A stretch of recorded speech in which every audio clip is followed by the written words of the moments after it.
Hi guys, this is Alex for Chessfactor and I'm here with the second video on the Scotch Gambit.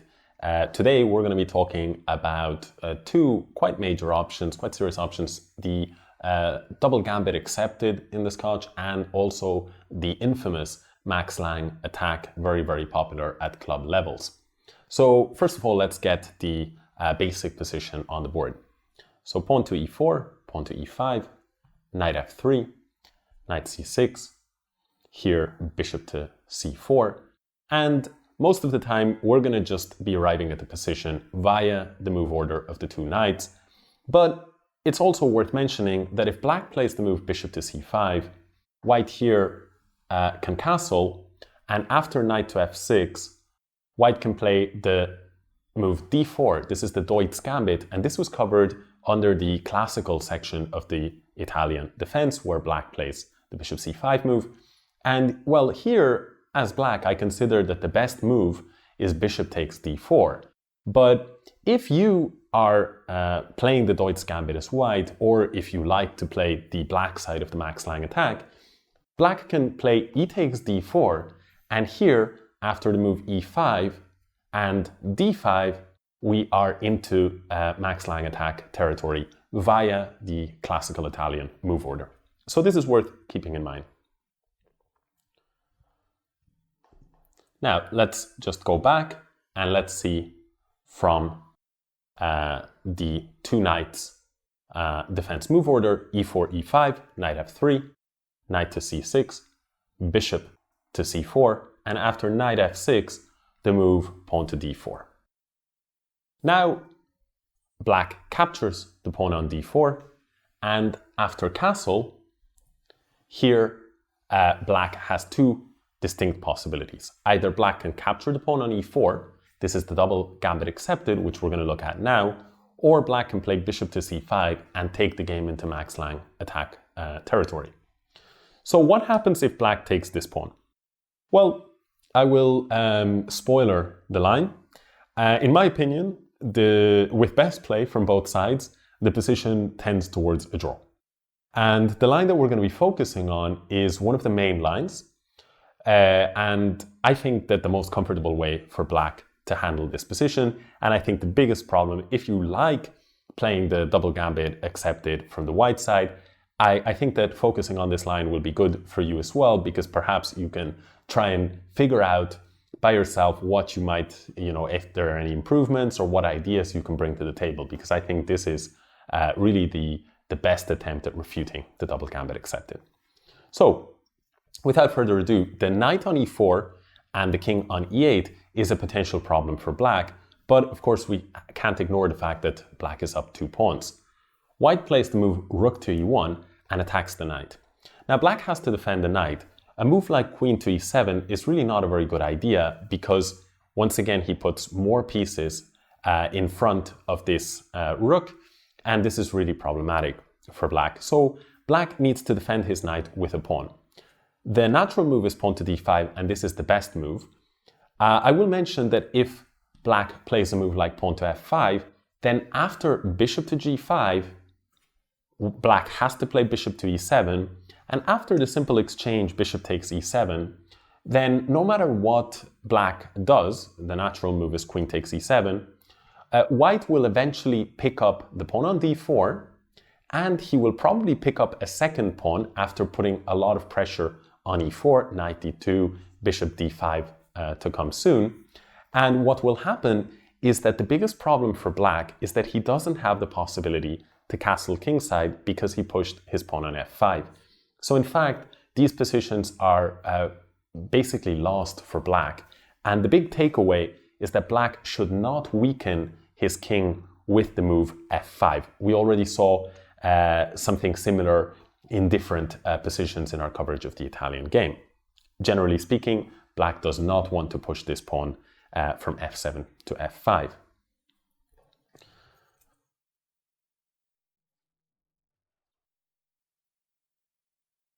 Okay, so instead, black plays the move d5, and all seems to be well for black. He has defended the knight, and on top of that, he has a threat against the bishop. If white reacted slowly with a move like bishop d3, black would simply play bishop to e7.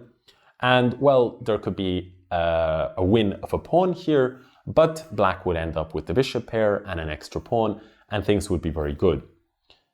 On top of this, black could maybe now play f5, since this diagonal is no longer active for the bishop because the pawn is here, and this knight would be very solid. This is not in white's interest, so white has a clever move here. Bishop takes d5. The bishop falls, but now comes the next funky looking move, knight to c3. The point is black cannot take with his knight because of the pin, and black should also not take with the pawn because queen takes queen, black loses his queen. So therefore black must do something about his queen, must move it somewhere. And the two main lines are either moving the queen to h5, which is the line that we're going to be focusing on, or moving the queen to a5. Both lines have quite a lot of theory, so in today's video we will just focus on the line queen h5 because I think that this establishes equality, and if you can achieve equality as black, then as far as I'm concerned, that's a big triumph for black, and the ball is in white's court to try and come up with ideas. So if you play this from the white side, you'll have to come up with some ideas yourself. And if you play this from the black side, then you can play this line and be very happy to equalize. So how does it go? After queen h5, white takes the knight on e4, and now black plays bishop to e6 in order to block the assault against the black king, and also threatening to castle queenside. White really doesn't want black to threaten, not to threaten, but rather to actually castle queenside. And so white's best move is bishop to g5. Now this prevents black from taking his king to safety. And here, one move that makes sense and that is quite popular is the move pawn to h6. Just kicking the bishop out and hoping to distract it from this diagonal. But I'm not going to recommend this move because after bishop to f6, it's a very funny move, but white continues to use tactics against the black queen. The point is that if black takes the bishop, then after knight takes f6, we see a double attack here on the queen. So we should not play such a move. Black, for example, could play queen g6 to create the threat against the bishop, but here, after the move knight h4, the queen is attacked. If it goes to h7, it will be on a very, very passive square, while if it goes to g4, white will keep the queens on the board, and still black remains with the big problem of what to do about the uncastled king. Also, the black queen is in a little bit of a vulnerable situation. The position is really chaotic. Bishop here is en prise. The knight is barely defended by this en prise bishop. But overall, the position actually favors white. Yes, white may be down a pawn, but the most important factor is that the black king cannot run to safety in the near future. So therefore, I don't like this line for black with h6. Let's instead go back and see what black can do instead. Instead of this move, what I recommend is the calm developing move bishop to d6. I don't so much like bishop to e7 because after bishop takes bishop, if you take with the king, then you cannot castle, while if you take with the knight, then there is a loss of control over d4, and there are also some ideas involving knight g5 when this bishop is attacked, and it's quite unpleasant for black. This is why the developing move that I like is bishop to d6. Now, white's next move here, he can try, for example, the move bishop to f6, like we saw previously, trying to create problems for black here on g7. But actually here, black has a very clever move. We know that black cannot take the bishop because knight takes pawn will win the queen.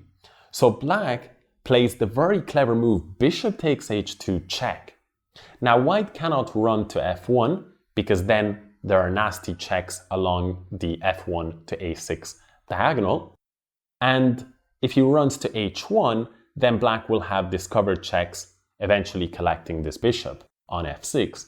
Therefore, white must take the bishop. Now, after taking the bishop, black exchanges queens, and the idea is that after the queens are gone, black may have given up a piece here for a pawn. Now he can get his piece back for the same price of one pawn, and after knight takes f6 check, black can move his king.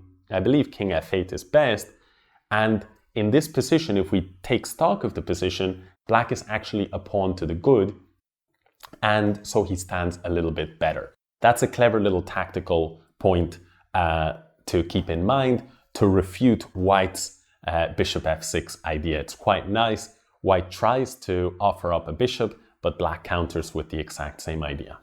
So let's set the position back up. So after the move bishop to d6, instead, white's best bet is probably to take this bishop on d6, and after pawn takes d6, here to drop the bishop back and target both of these pawns. If we look at the material, for now black is up a pawn, and black plays the move queen to d5 in order to defend both of them. Now, for white to put more pressure on these pawns, white plays the move pawn to c3. Black needs to be very careful not to take this pawn, because if you take the pawn, then after queen takes queen, once again, bishop takes is not possible because of the pin. But here, after c3, in my opinion, the best move for black is rook to c8, just waiting for white to capture on d4. Now, in my view, the easiest way for white to equalize is with the move pawn to b3. We can understand why pawn to b3 equalizes when we understand why the move knight takes d4, which is the most popular, knight takes d4, queen takes d4, queen takes d4, and c takes d4, followed by finally king to d7. The reason why this position is a little bit better for black actually is that although the material is level, black's king is a bit better, and opposite colored bishops, black has the light squared bishop and his pawn is on a dark square, while white has the dark squared bishop with his pawn also on a dark square. So black has a better king, and black, the situation with the bishops and the central pawns favors black also, because there is a rule in chess, this is part of chess strategy, there is a rule that generally speaking, you want your pawns, especially your central pawns, to be on the color opposite to the bishop that you possess. The reason for this can be seen visually. If we put the pawn on d5, we could see that this bishop, the scope, is now very significantly reduced. With the pawn on d6, on the other hand, the bishop has much more active scope and could, for example, plant itself on d5. Similarly, if white had this pawn, let's say, on d3, and was able to put his bishop on d4, we could see that it would be a much, much stronger bishop. So therefore, let's go back and explain why this move b3 is quite a nice move from a white perspective. So in this position, in fact, after the move rook to c8, the move that I think is best for white is the move pawn to b3. Not hurrying to capture on d4 all the time, and now black should figure out what to do with his king. You see, if black commits the king to d7, like we just saw, then what white will do is he might play c4 and bank on winning this pawn back later on with a situation where the queens are still on the board and black's king is in the middle of the board. This is a very dangerous situation for black, so black's best bet here is to castle, and now, and only now, does white go for multiple exchange of pieces. Now, after this exchange of pieces, the position is much better for white, because although white still has his pawn on a dark square and black has his on a dark square which favors the situation of the bishops, the black king here with the queens off the board is much better placed on d7 towards the center than on g8, because in an endgame, kings belong more in the center of the board. And so because this pawn cannot be so easily defended, black may be invited to play a move like d5, or to play a more passive rook move where the rook is behind the pawn and it's not very active. The final point is that besides the king no longer being in the center, white has played the move b3, which is very useful because this bishop was pointing at the a2 pawn. And so white, for example, in a position like this, could not play rook to c1 without losing a pawn. Whereas in a position like this, he is prepared to play rook c1 as well as this pawn being more of a liability. So this position is completely equal, and in my opinion, with best play, this is the natural result for the queen h5 line. So I hope you've enjoyed the coverage of the double gambit accepted, and now we're going to focus on the big one, which is the Max Lang attack. So let's get right into it.